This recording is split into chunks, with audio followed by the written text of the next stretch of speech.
위해서라는 제목으로 하나님 말씀을 함께 살피도록 하겠습니다.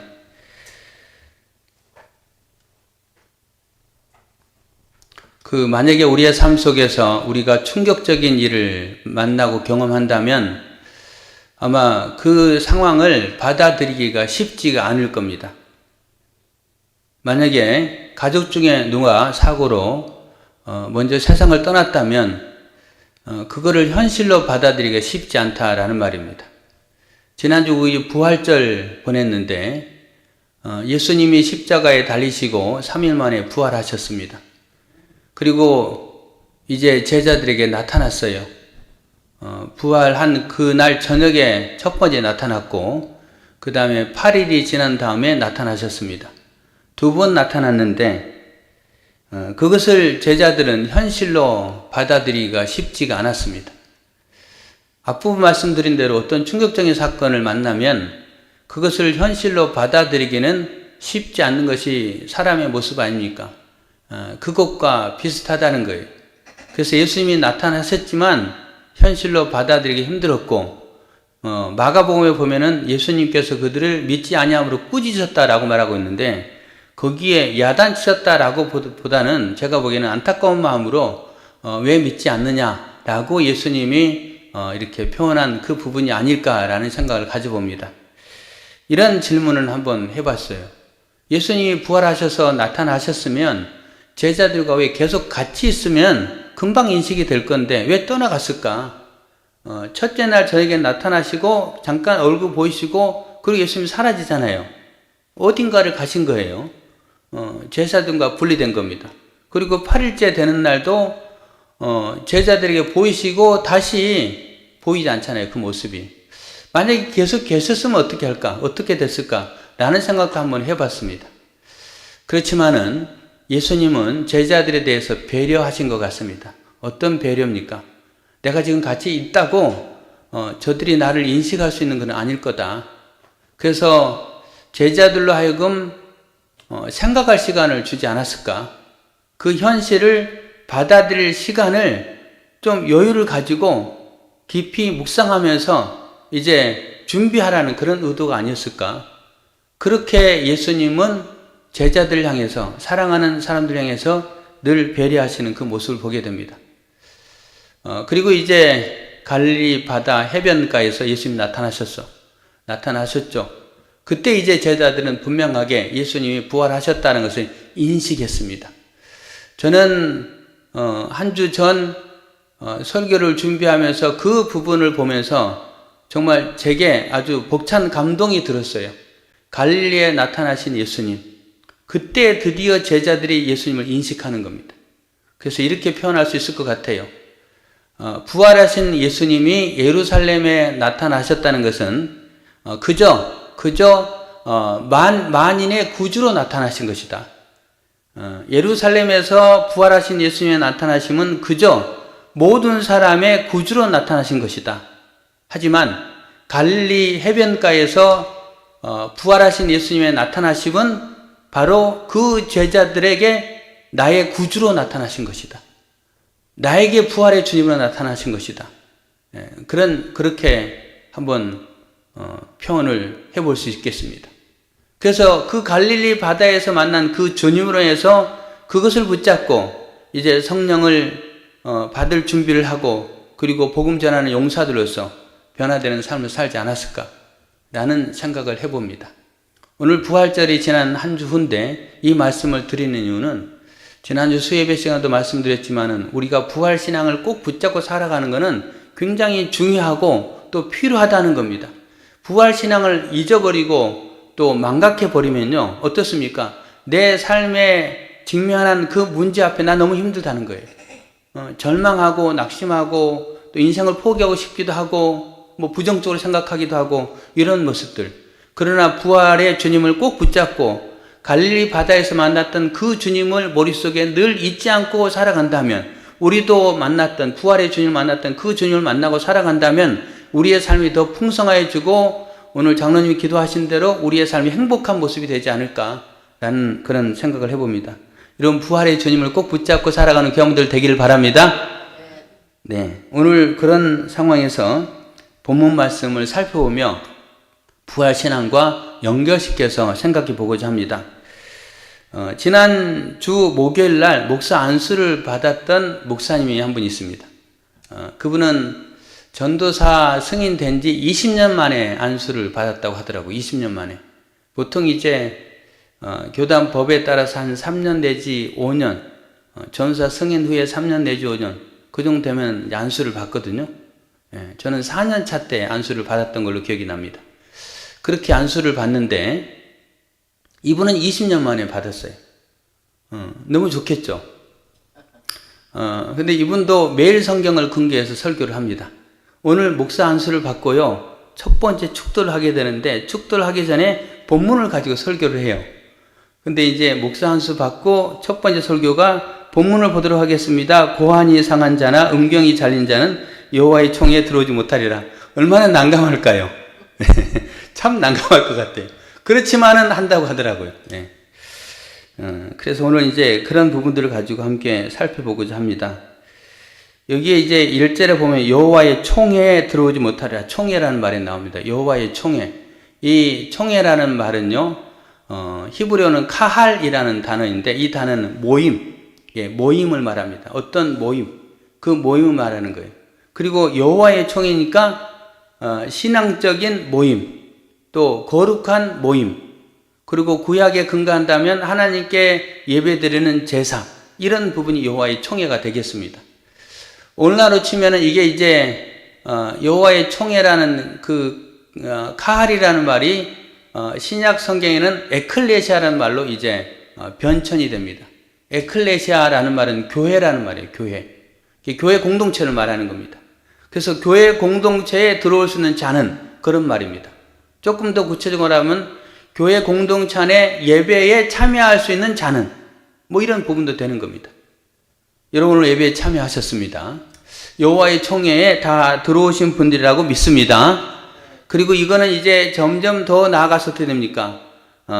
예수님께서 부활의 첫 예매가 됐었는데 우리도 나중에 부활의 영광에 참여하게 되는데 그게 여호와의 총회로 계속 이어지지 않을까? 그렇게 시작된 총회의 모습의 마지막 부분이 부활의 영광에 참여하는 모임이 되지 않을까라는 생각을 해봅니다. 그렇다면은 오늘 본문 말씀은 여호와의 총회에 참여할 수 있는 자, 반대로 말하면은 참여할 수 없는 제한된 자를 오늘 본문이 말하는데, 총회에 들어올 수는 없는 자를 구약 성경에 이야기했다면 신약시대에 살아가고 주님 앞에 가는 그 순간 하나님의 거룩한 그 공동체 안에 거룩한 모임에 들어갈 수 있는 자격이 있는 자, 오늘 본문에 근거한다면 들어갈 수 없는 자, 이런 부분들을 연결해 살펴볼 수 있습니다. 그래서 본문을 통해서 부활신앙을 지속적으로 가지고 이어가기를 원하는 사람은 본문에 나와 있는 이 부분들을 우리가 참고하고 또 경계할 필요성이 있다라는 부분들을 생각할 수 있겠습니다. 여호와의 총회에 들어오지 못하는 첫 번째 자는 고환이 상한 자나 음경이 잘린 자입니다. 이거는 두 가지 의미가 있습니다. 이제 남성의 중요 부분을 말하는 거죠. 그 중요 부분이 상한 자나 잘린 자라고 표현되어 있습니다. 이거는 어떤 부분이냐면요, 단지 신체적인 결함을 가진 자를 말하는 게 아닙니다. 신체적인 결함을 가진 자를 말하는 게 아니고 이 고환이나 음경, 그런 부분에 유해를 가하는 그 모습은요, 이제 신명기의 말씀이 모세가 이스라엘 백성들에게 너희들이 가나안 땅에 들어가서 여호와의 총회를 할 때 이런 자는 거기 들어오지 못하게 하라 라는 말이거든요. 그런 의미에서 이제 그들이 가나안 땅에 들어가서 이런 사람입니다. 들어가서 이제 대할 사람들 가운데 이런 사람들은 어떤 자냐면은 신체에 이게 상처를 낸 자나 뭐 문제가 있는 장애를 가진 그런 차원이 아니고요. 그 안에 들어가서 이런 사람들은 그 이방 신을 위해서 또 이방 신을 섬기기 위해서 자기들의 그런 중요 부위를 이제 유해한 자, 그런 자에 해당되는 겁니다. 우상 숭배를 위해서 자기의 신체를 상하게 한 자, 이런 자가 오늘 본문에 포함되는 그런 사람이 되겠습니다. 그리고 또 하나의 차원은 뭐냐면은 자기의 신체에 상해를 가했다, 남자잖아요. 그럼 이 사람은 자손을 잇지 못합니다. 후손을 생산하지 못하죠. 결국은 후손의 생산에 관한 부분의 한 부분은요, 하나님의 복을 이어가는 거거든요. 하나님이 주신 복을 우리가 계속해서 이렇게 확산시켜 나가는 거예요. 그런 부분을 하지 못하는 자, 결국은 여호와의 법을 거스리는 자, 이런 부분입니다. 자기 신체에 위해를 가해서 상하게 만들어서 하나님의 법을 순종하지 않고 거스리는 자, 이런 사람, 우상 숭배하는 자, 이런 자는 총회에 들어오지 못한다 라고 말하고 있습니다. 여러분, 우리가 성경을 보면은 성경은 우리의 몸을 뭐라고 말합니까? 고린도전서 3장 16절에 보면 너희는 너희가 하나님의 성전인 것과 하나님의 성령이 너희 안에 계시는 것을 알지 못하느냐, 이렇게 말합니다. 우리의 몸은 하나님의 성전이고 또 우리 속에 하나님의 성령이 거하신다는 거예요. 그럼 내 몸은 거룩한 몸이죠. 내 몸이 하나님의 성전이고 내 안에 성령님이 계신다는 거예요. 그런데 내 몸을 상하게 만든다면 여러분, 성령님이 내 속에 머물 수 있겠습니까? 나의 몸이 온전한 하나님의 성전이라 할 수 있겠습니까? 그렇게 하면 안 된다는 거예요. 여러분, 그렇습니다. 그래서 이 부분을 이렇게도 살펴볼 수 있겠습니다. 음주나 흡연, 또 마약이나 아니면은 음란한 모습에 나를 노출시키고, 그 다음에 또 다른 차원까지 말한다면 내 몸에 지나친 과로, 스트레스, 이런 부분까지 포함해서 내 몸을 상하게 하는 자, 그런 사람은 하나님의 거룩한 모임에 참여하는 부분에 사실은 합당하지 않는 자다, 이런 표현입니다. 그래서 여러분, 우리의 신체가 약한 거, 지금까지의 모습은 나의 모습이 약할 수도 있고 연약할 수도 있습니다. 그러나 오늘 본문 말씀 앞에 부활의 영광의 그 모임에 참여하기를 원한다면 이제 우리의 몸, 우리의 마음, 우리의 영도요, 온전하게 간직하고 살아갈 필요성이 있다는 거예요. 여러분, 그렇게 살아가기 힘쓰는 교회원들 되기를 바랍니다. 이 사람들이 여호와의 총회에 들어갈 수 있는 자입니다. 그 다음에 두 번째로는요, 2절 사생자는 여호와의 총회에 들어오지 못하리니 10대에 이르기까지도 여호와의 총회에 들어오지 못하리라. 사생자는 뭘 말하는 겁니까? 정상적인 부부관계 외에서 태어난 그 아이, 아버지가 누군지 모르는 그 아이, 이게 사생자잖아요. 사생자. 그러면 오늘 본문에 나와 있는 사생자는 누구를 말할 거예요? 이것도 우상 숭배와 연관성이 있습니다. 그들이 가나안 땅에 들어가서 이제 사생자를 낳게 되는데, 어떤 사람이 사생자를 낳게 되냐면은 종교적인 창기, 바알과 아세라 신상을 섬기면서 거기에서 음란한 짓을 행했던 그 여인들을 통해서 태어난 아이들, 그 아이들이 사생자라는 거예요. 여러분, 그 솔로몬 왕 때 그런 일이 있잖아요. 솔로몬 왕이 하나님부터 지혜를 받았을 때에 창기 두 여자가 와서 이 아이가 내 아이가 맞다, 왕이 판결해 달라라고 이야기하잖아요. 그때 그 창기들이 낳았던 각각의 그 아이들이 사생자라는 거예요. 그 아버지가 누군지도 모르는 거예요.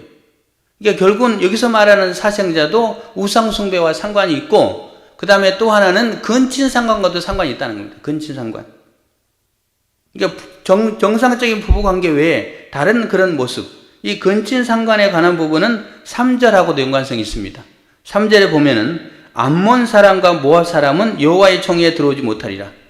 암몬 사람과 모압 사람, 모압과 암몬과 모압, 이거를 이제 그 암몬 족속 말고요, 암몬이라는 사람, 모압이라는 사람, 그럼 그 두 사람은 누구예요?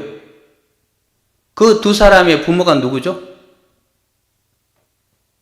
네, 혹시 아는 분? 모압과 암몬의 부모, 아버지, 네, 누굽니까? 아브라함의 조카 롯의 자녀들입니다. 그런데 롯이 어떻게 두 딸과 함께 동침해서 낳은 각각의 아들이에요. 예, 사생자죠. 사생자. 어떻게 된 겁니까? 하나님이 소돔과 고모라 성을 멸망시킬 때에, 그때 이제 롯과 또 롯의 아내와 두 딸이 도망치잖아요. 근데 하나님이 뒤돌아보지 말라고 했는데 롯의 아내가 뒤돌아봄으로 소금 기둥이 됩니다. 그리고 이제 어떤 굴에 숨어 있었는데 거기에 두 딸들이 생각하죠. 우리의 후손을 이어가야 될 텐데 지금 이렇게 후손을 이어갈 수 있는 상황이 아니다. 그러면 우리 아버지에게 술을 먹이고 그리고 우리가 동침하자. 그래서 그 롯의 두 딸이 아버지가 동침하잖아요. 동침해서 낳은 두 아들이 암몬과 모압이잖아요. 사생자라는 겁니다. 그래서 그들에게 속한 자는 10대뿐 아니라 영원히 여호와의 총회에 들어오지 못하리라. 근친상간 아니면은 종교적인 창기로부터 태어난 그런 자녀들 들어오지 못할 것이다 라고 말합니다. 이거는 어떤 부분하고 상관이 있을까요? 우리를 거룩하게 잘 간직해야 되는데 음란과 상관이 있다라는 부분들을 살펴볼 수 있습니다. 하나님의 백성은 결코 음란한 삶을 살지 말아야 되죠. 여러분, 음란은 두 가지 음란입니다. 하나는 영적인 음란, 하나는 우리가 신체적인 음란. 신체적인 음란은 그렇게 결혼에 건강한 테두리 말고 다른 그 모습으로 이렇게 살아가는 것. 그 다음에 또 영적인 음란은 뭡니까? 하나님 섬기면서 다른 것도 섬기는 것. 예. 그런 분들이 종종 있잖아요. 교회 잘 다니면서 그리고 신년 초가 되면은 뭐 점을 본다든지 뭐 이렇게 하는 사람들, 뭐 그런 사람들 하여튼 뭐 그거 외에도 많은 부분 생각해 볼 수 있습니다. 그래서 우리는 오직 하나님만 온전히 섬길 때에 하나님 나라 또 거룩한 모임에 들어갈 수 있다는 사실을 믿으시길 바랍니다. 그렇게 해서 암몬과 모압을 이야기합니다. 그들은 10대뿐만이 아니고 영원히 여호와의 총회에 들어오지 못하리라. 영원히 여호와의 총회에 들어오지 못하는 대상이 두 대상입니다. 1절에 나와 있는 몸이 상한 자, 그 다음에 3절에 나와 있는 암몬과 모압의 사람들, 예, 이렇게 말합니다. 그리고 그들이 사생자일 뿐만이 아니고 영원히 들어오지 못하리라는 이유는 그 4절에 나와 있습니다. 그들은 너희가 애굽에서 나올 때에 떡과 물로 너희를 길에서 영접하지 아니하고 메소포타미아의 부돌 사람 부올의 아들 발람에게 뇌물을 주어 너희를 저주하게 하려 하였으니 라고 말합니다. 이들은 하나님의 백성을 저주하려고 메소포타미아의 발람의 그 사람을 데리고 왔던 부올의 아들 발람을 데리고 와서 저주하게 만들었다는 겁니다. 이 사람은 그냥 주술사로 표현하면 됩니다. 주술사. 예. 주술을 행해서 이스라엘을 저주하게 만드는 겁니다. 이스라엘 진영을 저주하게 만듭니다. 하지만 하나님 어떻게 하십니까? 5절 하나님 여호와께서 너를 사랑하심으로 내 하나님 여호와께서 발람의 말을 듣지 아니하시고 내 하나님 여호와께서 그 저주를 변하여 복이 되게 하셨사오니 하나님이 이렇게 저주를 복으로 바꾸시는 하나님. 우리의 삶이 저주의 삶, 불행한 삶 그런 것 같이 보일지 모르지만은 하나님이 부르시고 택하시고 우리와 함께 하실 때 우리의 삶을 행복한 삶으로 바꾸심을 믿으시길 바랍니다. 저주의 삶이 아니에요. 우리는 행복한 삶입니다. 복된 삶입니다. 네, 그런 삶으로 하나님 우리를 바꾸십니다. 왜? 하나님의 사랑하는 백성이기 때문에. 그런 과정 속에 그렇게 저주했기 때문에 결국은 그들이 암몬과 모압 족속이 영원히 여호와의 총회에 들어오지 못한다라고 못 받고 있습니다. 그리고 또 네 번째 7절입니다. 너는 에돔 사람을 미워하지 말라. 그는 내 형제임이라. 애굽 사람을 미워하지 말라. 내가 그 땅에서 객이 되었습니다. 그들의 3대 후 자손은 여호와의 총회에 들어올 수 있느니라 라고 말합니다. 에돔 사람, 애굽 사람, 이 사람들이 이스라엘 백성들에게는 미워할 만한 대상이었습니다. 왜 미워할 만한 대상인가? 이 에돔 사람들은 어떻게 합니까? 에돔의 조상은 에서죠. 에서의 형제 야곱과 에서 형제잖아요. 예, 형제인데 형제가 가나안 땅에 들어가는 그 과정 속에 에서의 후손 에돔, 그 에돔들이 그 길을 막아버리잖아요. 예, 그들을 순탄하게 통과시키지 않잖아요.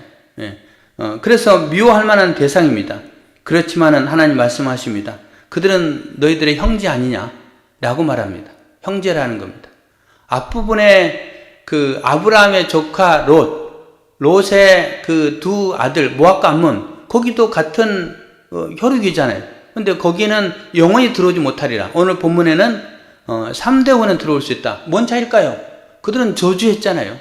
예. 그들은 근친상간을 통해서 태어난 자녀를 가졌잖아요. 이런 부분들 조금 다르다는 겁니다. 그래서 하나님이 그런 모습을 가지고 이렇게 말씀하고 있습니다. 이 에돔 족속 에서는 어떻게 합니까? 여러분, 에서는 비록 방해는 하긴 했지만 형제이기도 하고, 그 다음에 제가 한번 살펴보니까 이런 부분도 있는 것 같아요. 그 에서가 자기 동생 야곱을 죽이려고 할 때에 야곱이 자기 형을 피해서 밧다람으로 가서 한 20년 동안 머물잖아요. 예. 그때에 그 땅에 머물고 있었던 사람이 에서예요. 에서. 예. 나중에 이제 야곱이 돌아오죠. 돌아오는 과정 속에 형이 나를 용서할까 뭐 불안한 마음이 있었지만, 그래서 약복강에서 기도하지만 결국은 만났을 때에 이제 형이 용서하고 두 사람이 화해하잖아요. 그리고 이제 야곱은 가나안 땅에 정착을 하게 되는데, 그런 과정 속에 에서가 그 땅을 지키고 있었기 때문에 야곱이 오는 과정 속에 그래도 가나안 땅의 기득권, 가나안 땅에 우리가 살 수 있는 그거를 주장할 수 있지 않았겠나라는 생각도 해봅니다. 에서의 공로도 있다는 거예요. 예. 에서가 그렇게 했기 때문에 야곱이 돌아올 때 순탄하게 가나안 땅에 들어와서 정착할 수 있었다. 물론 에서는 이제 거기보다는 요단강 동쪽으로 이주해 살아갑니다. 그래서 에돔 족속이 돼요. 바위 틈에 거하는 족속이 됩니다. 그렇지만은 그들이 이동하는 과정 속에 그 가나안 땅에 부모님이 계셨으니까 이삭이 있었으니까 그것이 왕래했다는 겁니다. 이런 과정 속에. 그래서 에서가 조금 역할을 한 것 같아요.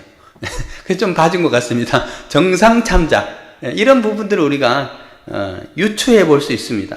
그 다음에 애굽은 뭐예요? 애굽은요, 이스라엘 백성들이 70명이 애굽에 이주해서 400년 내지 430년을 살다가 이제 다시 가나안 땅으로 돌아오잖아요. 그런데 그런 과정 속에 애굽 사람은 어떻게 합니까? 이스라엘 백성들 노예 삼았잖아요. 그래서 거의 한 400년 동안 노예로 고통을 주잖아요. 그렇지만 하나님 뭐라고 말합니까? 미워하지 말라라고 말합니다. 그들도 미워하지 말라. 여러분, 우리는 미워하면 안 돼요. 예. 옆에 분하고 인사합시다. 미워하지 맙시다. 미워하지 맙시다. 예, 미워하면 안 돼. 우리는 사랑해야 돼, 사랑. 그럼 한번 다시 인사하겠습니다. 사랑합시다. 사랑합시다. 예, 다시 사랑합니다. 사랑합니다. 인사를 안 하는 것 같아요. 예, 다시 미워하지 맙시다. 미워하지 맙시다. 사랑합시다. 사랑합시다. 네, 감사합니다. 우리 그래야 돼요. 예. 그래서 하나님 미워하지 말라고 말합니다. 왜? 애굽은 비록 이스라엘 백성들을 노예로 삼긴 했지만 70명이 그 땅에 내려가서 400년 지난 다음에 가나안 땅에 들어올 때는 여러분 어떻게 됩니까? 예. 그 숫자가 거의 200명 가까이 이렇게 번성한 숫자가 되잖아요. 그래서 결국은 이스라엘 민족으로 번성하게 되는 발판 역할을 하는 것이 애굽 사람이잖아요. 그래서 애굽 사람에 대해서 하나님께서 그렇게 말씀하시는 겁니다.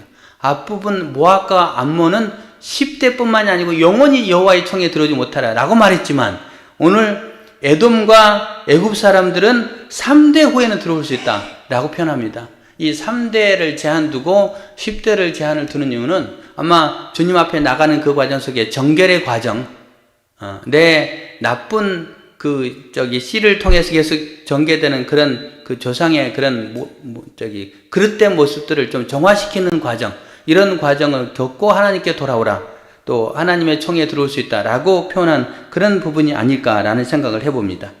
여러분, 오늘 본문이 그런 내용입니다. 이런 내용을 통해서요, 우리는 하나님의 마음도 살필 수가 있겠습니다. 하나님의 마음. 오늘 본문에 보면은 이들에게 분명하게 말씀하는 부분이 있죠. 1절에 나와 있는 고한이나 음경이 잘린 자나 상한 자는 못 들어온다 라고 탁 못을 박았습니다. 그런데 그 못을 박은 게 지금까지 이어질까요? 아니, 구약의 역사 가운데 계속 지속될까요? 그렇지 않습니다. 이게 바뀌어요. 어떻게 바뀌냐면요, 이사야서 56장에 보면은 이런 말씀이 있습니다. 여호와께 연합할 이방인은 말하기를, 여호와께서 나를 그의 백성 중에서 반드시 갈라내시리라 하지 말라. 고자도 말하기를 나는 마른 나무라 하지 말라. 이렇게 말합니다. 거기에 나와 있는 그 부분이 뭐냐? 여호와께 연합한 이방인, 그 이방인들이 여호와의 백성 중에서 나를 완전히 하나님께서 이제 갈라낼 거다 하지 마라, 그런 말입니다. 그 다음에 우리를 마른 나무라 하지 말라 이렇게 말하면서 그 다음 절에 보면은 여호와께서 이와 같이 말씀하시기를, 나의 안식일을 지키며 내가 기뻐하는 일을 선택하며 나의 언약을 굳게 잡는 고자들에게는 내가 내 집에서 내 성 안에서 아들이나 딸보다 나은 기념물과 또 이름을 그들에게 주며 영원한 이름을 주어 끊어지지 아니하게 할 것이라 이렇게 말합니다. 거기에 고자가 등장합니다. 고자. 예. 그 부분이 앞부분에 나와 있는 고한이나 고자나 똑같은 부분이잖아요. 예. 그런 그 고자들에 대해서 우리를 영원히 여호와의 총에서 갈라놓겠다. 그 다음 우리를 마른 나무라고 하지 말라. 비록 우리가 아들이나 딸을 낳지는 못하지만은 하나님께서 그 이름에 그 이름을 높이셔서 영원한 이름 그리고 그 이름이 끊어지지 않도록 하나님께서 높여주겠다라고 말씀하십니다. 그래서 하나님의 그 말씀하신 모세에게 말씀하신 부분들이 이제 나중에 약간 바뀌는 그 모습을 보여줍니다. 무슨 말을 하는 겁니까? 한 번 문제가 된 사람은 영원히 못 들어온다. 그런 부분이 아니에요. 그런 사람들이 하나님 안에 거하면서 안식일을 지키고 하나님의 말씀을 따라 살아가고 회개의 그런 모습을 가지고 있으면 그 사람들 들어오게 하라는 겁니다. 하나님의 자비, 하나님의 사랑 이런 부분들로 살필 수가 있겠습니다. 그 다음에 룻기 1장에 보면요. 룻이라는 여인에 대해서 나옵니다. 롯의 두 자녀가 모압과 암몬 거기에 모압 족속이 등장하죠. 근데 이 룻기에 등장하는 룻은 모압의 여인입니다. 모압의 여인. 여러분 그럼 모압과 암몬 자손은 여호와의 총에 언제 들어올 수 있다고요? 오늘 본문에 근거하면 모압과 암몬 어렵습니까? 영원히 들어오지 못하리라고 말했어요. 영원히 들어오지 못하리라고 말했는데 나중에 그 모압 여인 룻이 예수님의 조상이 되잖아요. 다윗의 증조모가 되잖아요.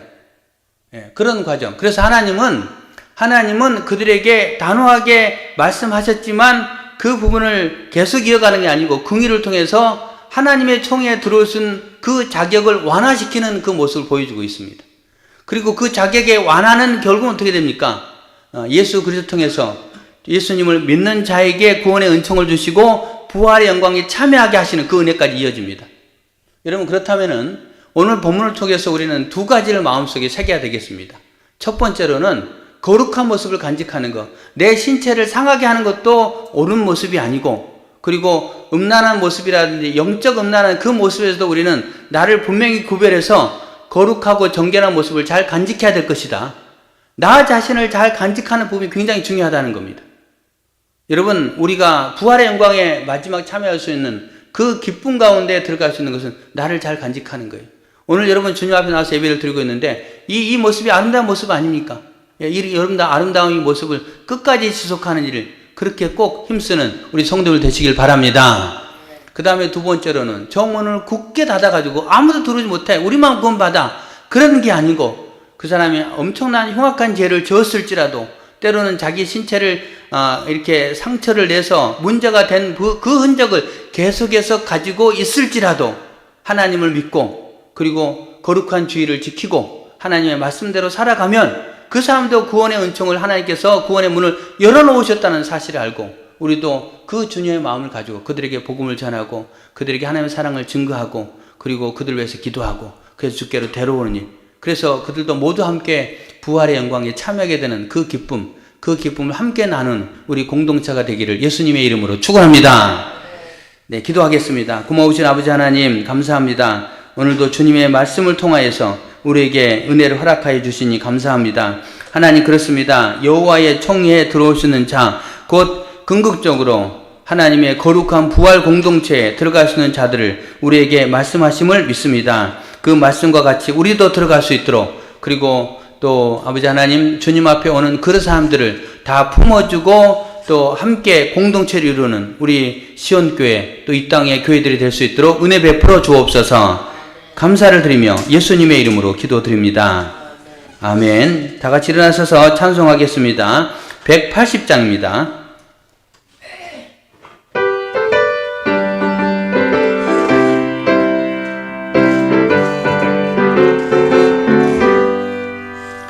하나님의 나팔 소리 천지 진동할 때에 예수 영광 중에 구름 타시고 천사들은 세계 만국 모든 곳에 보내어 구원받은 성도들을 모으리. 나팔 불 때 나의 이름, 나팔 불 때 나의 이름, 나팔 불 때 나의 이름, 부를 때에 잔치 참여하겠네. 무덤 속에 잠자던 자 그때 다시 일어나 영화로운 부활 승리 얻으리. 주가 택한 모든 성도 구름 타고 올라가 공중에서 주의 얼굴 배우리. 나팔 불 때 나의 이름, 나팔 불 때 나의 이름, 나팔 불 때 나의 이름, 부를 때에 잔치 참여하겠네. 주님 다시 오실 날을 우리 알 수 없으니 항상 기도하고 깨어 있어서 기쁨으로 보좌 앞에 우리 나가서도록 그때까지 참고 기다리겠네.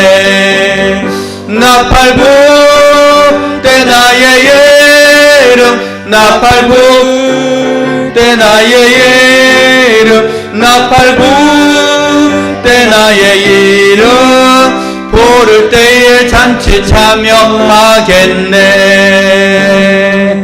아멘. 기도하겠습니다. 우리의 삶의 주관자가 되시는 살아계신 하나님 감사합니다. 오늘 여호와의 총회를 살펴보게 하시니 감사합니다.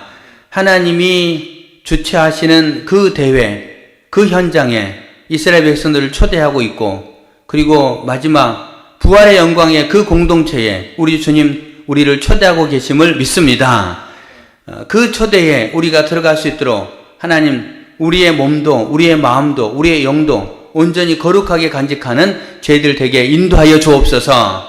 때로는 아버지 하나님 우리가 주님을 떠나 죄를 범하고 악을 행하고 또 하나님의 백성을 저주하고 그렇게 그릇된 모습을 가지고 살았을지라도 우리가 주님 앞에 다시 주님의 이름을 부르고 거룩한 주의를 지키고 하나님의 말씀대로 살기를 다짐하며 주님 앞에 나올 때에 주님은 용서하시고 또 그 공동체 안에 하나님께서 분명하게 포함시킨다라고 하신 그 말씀으로 오늘 말씀을 받습니다. 그 말씀 받고 우리도 그렇게 주님 앞에 우리 허물과 죄를 자백하고 나오는 저희들, 또 그렇게 오는 분들을 사랑으로 품어주는 우리 모두 그런 아름다운 공동체 될 수 있도록 은혜 베풀어 주옵소서. 그 공동체의 정신을 가지고 한 주 동안도 살아갈 수 있도록 우리를 붙잡아 주옵소서. 이제는 우리 구주 예수 그리스도의 은혜와 살아계신 하나님 아버지의 놀라우신 사랑하심, 성령님의 감화 감동 위로 교통 함께 하심이 오늘 말씀을 붙잡고 부활의 그날까지 우리의 믿음을 지켜 소망 가운데 살기를 원하는 주의 백성들, 또 그들의 가정, 생업, 인생길 위해 이제로부터 영원토록 함께 하시길 간절히 축원하옵나이다. 아멘. 아멘.